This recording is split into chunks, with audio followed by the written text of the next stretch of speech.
video natin ngayon mga maestro ay pag-usapan pa rin natin itong tungkol sa ating DepEd medical allowance. Alright? So marami kasi tayong mga nakikita, mga tanong sa mga post sa social media kung ito nga po bang ating medical allowance, especially po kung ang pinili nyo po ay yung individual availment, mga maestro.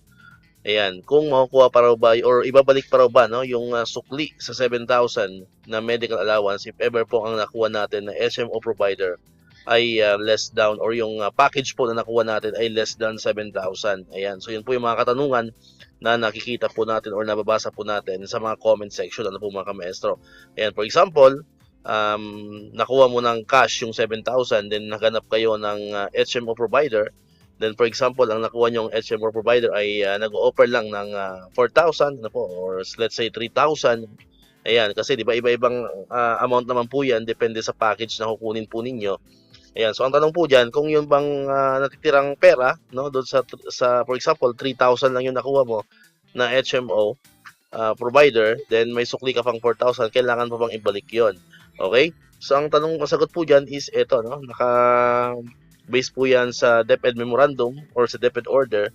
Ayan, so nakalagay po dyan, in cases where the HMO type product availed is below the rate of 7,000 medical allowance, the personnel shall not be obliged to refund the excess amount. Alright? So, ibig sabihin, hindi na po kailangan pang ibalik yung sukli natin doon sa 7,000 na binigay po sa atin para naalatin po para sa ating medical allowance. Ayan, so ang papakita lamang po natin dyan ay yung pwedeng resibo ng ating HMO or pwede rin po yung card mismo na ibibigay po sa atin. At yun, alam ko yun po yung isi-send natin or ibibigay po natin as proof na nakapag-avail nga po tayo or kumuha po tayo nitong ating HMO para sa ating medical allowance. Alright? So yun po, yun po yung kasagutan po natin sa mga tanong na yan kung kailangan pa pong ibalik yung sukli sa 7,000. So malinaw po, nakalagay po dyan na hindi na po kailangan pang ibalik. So bahala ka nang gamitin yan. For example, pambili mo ng mga gamot, pambili mo ng mga maintenance, ng vitamins, mga maestro. Basta ang malaga po ay nakakuha kayo or nakabil kayo ng isang HMO.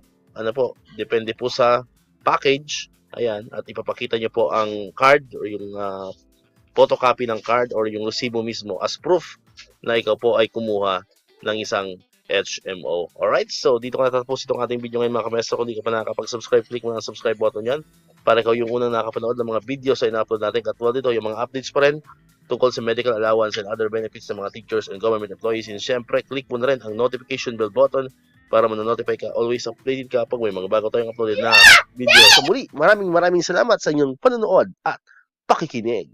Once again, El Maestro, see you on my next vlog. Bye-bye!